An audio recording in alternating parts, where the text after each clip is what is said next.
Hello everybody and welcome to That's Football. It's the most wonderful time of the year. It's Premier League predictions for the season ahead. You know what? I love looking back on these at the end of the season, so I've got to get it right because last year, look, I'm going to put it down to no fans in the ground. It was difficult. That's my excuse. But this year, I've got to do better. My Premier League predictions are coming in. Get yours in below. We're going to be looking at top 4. Actually, we're going to do top 8 this year. Top scorer. Player of the year, who wins the FA Cup, who wins the Carabao Cup, who wins the Champions League, who gets relegated. Lots to get into and predict. Where will we start? We're going to start off, of course, at the top of the Premier League. So look, last year, I think I said Liverpool. Wow. I don't want to jinx Liverpool. Well, I don't mind jinxing Liverpool again, actually, but I really did jinx them. They did not have a great season. So look, I think it's very difficult. I think the top 4 is easy to predict. I think it's Chelsea, City, United and Liverpool. It's just what order to do it. I'd be very surprised if they're not the top 4 teams in the Premier League this year. Okay, so I'm going to go from 1st to 8th because I think there are clubs like Arsenal that you've got to try and get in. So I've gone as low as 8th. But the reality is I'm going to start off first place. I don't like going for the obvious option, but this year I think, I want to try and get as many things right as possible. That's the aim of a Premier League prediction. So I'm going to go with Manchester City in first place. The reason for it's not for the acquisition of Grealish. Even if they get Harry Kane, it's not that. I just think that they have got this relentless theme running through their team.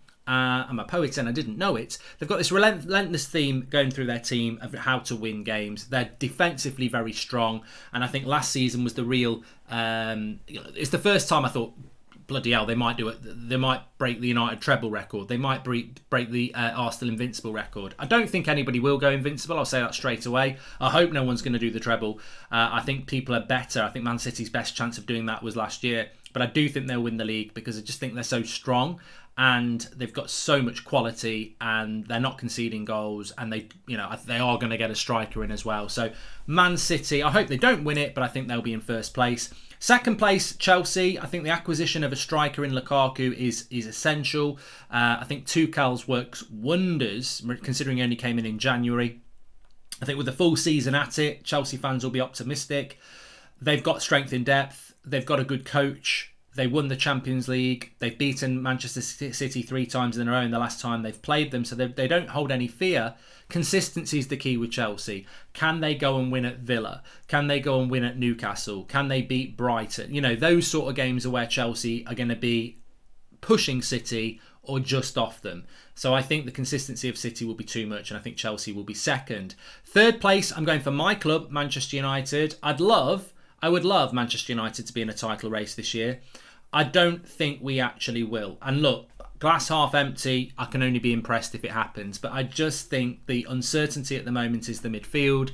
Some really good players, Sancho, Varane coming in, improve the defence, improve the attack. But the midfield is where games are won and lost. And you look at Man City, Liverpool and Chelsea's midfield options, they're way better than United. United are very reliant on Matic, who hardly played last year. We've not brought anybody in yet. So at the moment, in the absence of a midfield that I can get excited about, I've got to say third for Manchester United, which puts us still ahead of Liverpool. And Liverpool fans are going to be moaning like mad, like, how can you do that? How can you do that? I just think Liverpool are just unknown. Liverpool could win the league. They could finish 4th. They could finish 2nd and push whoever it is for the title really close. I think in Salah and Mane and Van Dijk back, they've got world-class players. Their midfield is strong, but the lack of acquisition makes me wonder whether Liverpool... I mean, look, I don't know what the injury is to Andy Robertson from the other day, but I do think that Liverpool exposed themselves last year, that a couple of injuries and they can have problems. And was last year just unlucky, or was it a sign of a team that's been overplayed for 3 years previous to that eventually they are going to start to pick up these injuries? I don't know. I just think in the absence of knowledge and the absence of real transfers to make me I think Liverpool this summer, and any Liverpool fan would tell you, I think they needed to go and buy 3 really good players. They bought Konate. I think they are lacking 2 players coming in. They've not really moved players on either. So I'd go Liverpool 4th. Comfortably 4th, but 4th. And look, maybe they'll finish higher than that. So let's do 5th, 6th, 7th and 8th.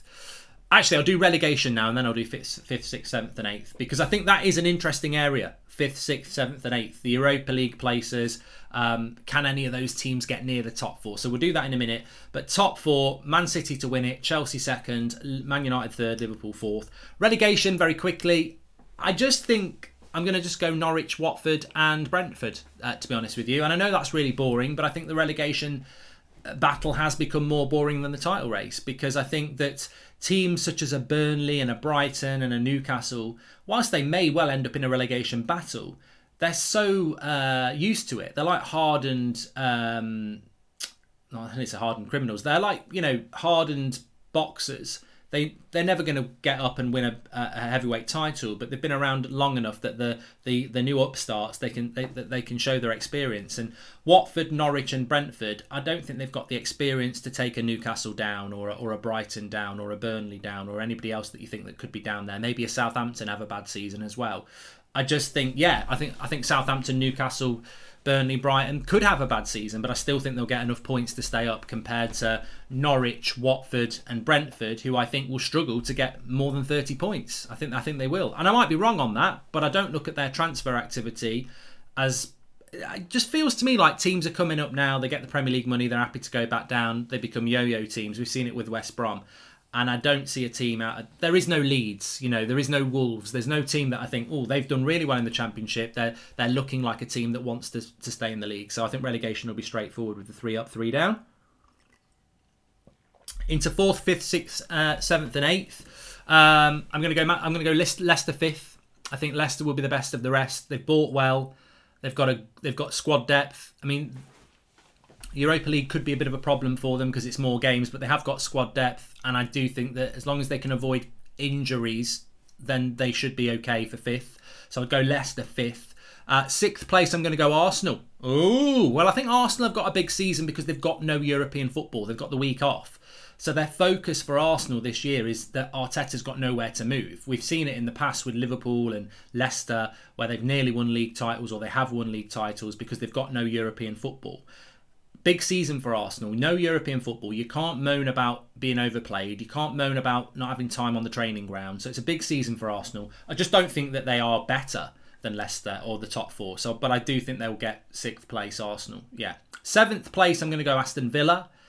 I think Aston Villa have bought well. Grealish is a big loss. How they adapt to that is really important. How the new signings adapt is really important. But Villa have a camaraderie and an organisation that has served them well. And I think Villa could be a bit of a West Ham this year. So I'm going to go 7th for Villa.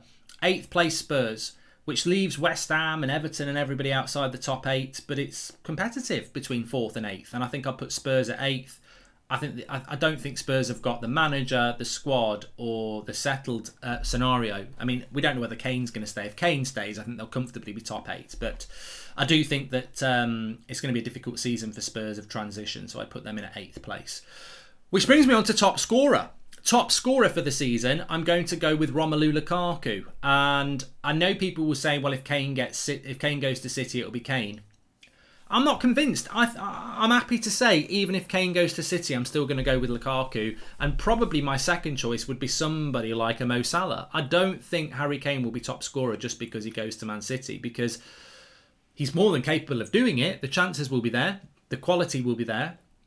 But Harry Kane normally picks up a couple of months of injuries each season. So it's a bit like Aguero. Aguero should have been winning the Golden Boot every year at Man City, but then he'd pick up a couple of months of hamstring injuries, and it would just mean he couldn't quite get... Because it's Premier League top scorer we're talking about here. So if you miss 8 games, you're missing a quarter of a season there. So I think it'll be Romelu Lukaku. Look at what he did at Everton. Look at what he did at United. Look at what he did at Inter.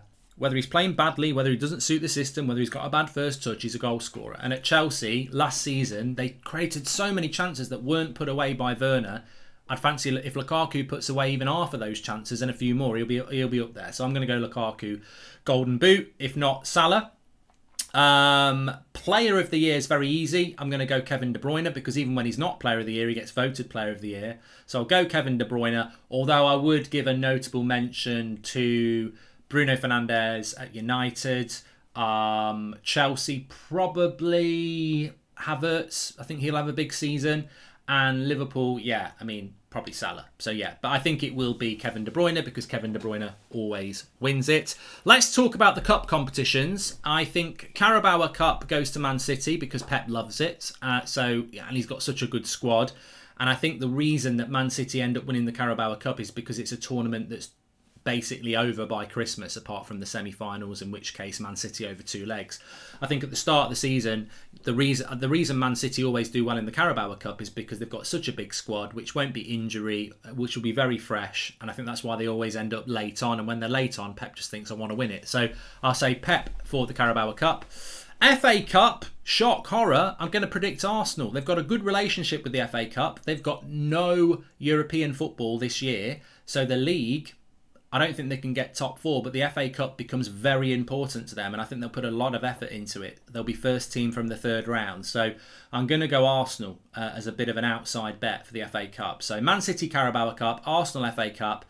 Champions League, I've thought long and hard about the Champions League, and I'm going to go with a heart and a head choice, and my head choice is PSG.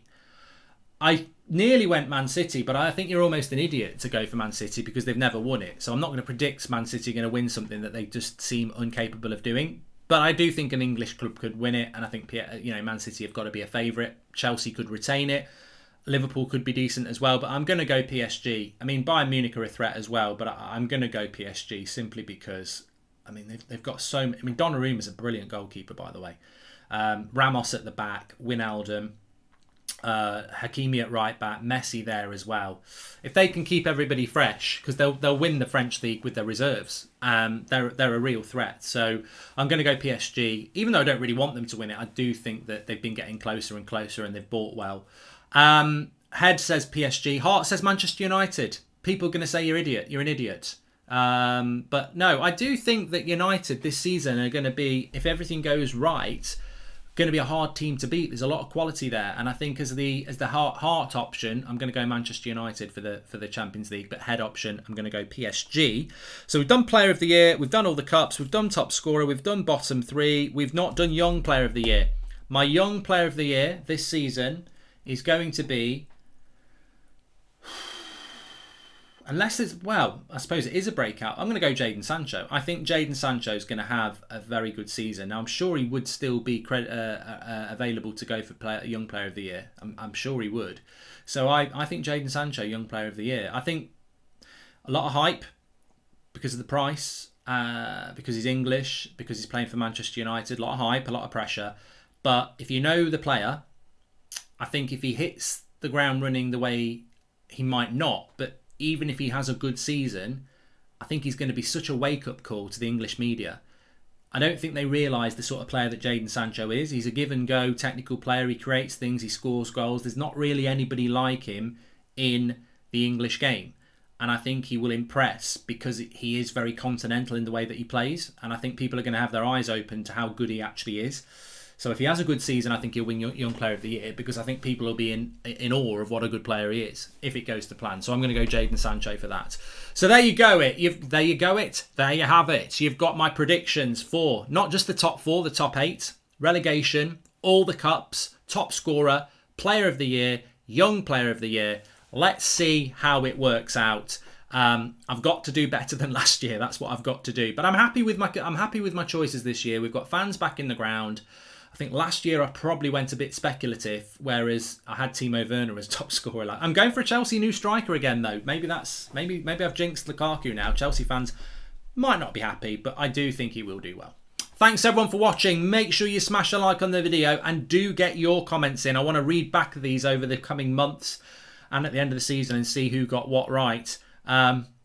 List them all out like the things I've done, and make sure you subscribe. Bottom right hand corner, football's coming back at the weekend. We've got watch alongs for you on Friday, Saturday and Sunday this week, and Wednesday with the Super Cup, so get involved. Everyone's welcome on That's Football. Take care, and I'll speak to you all soon.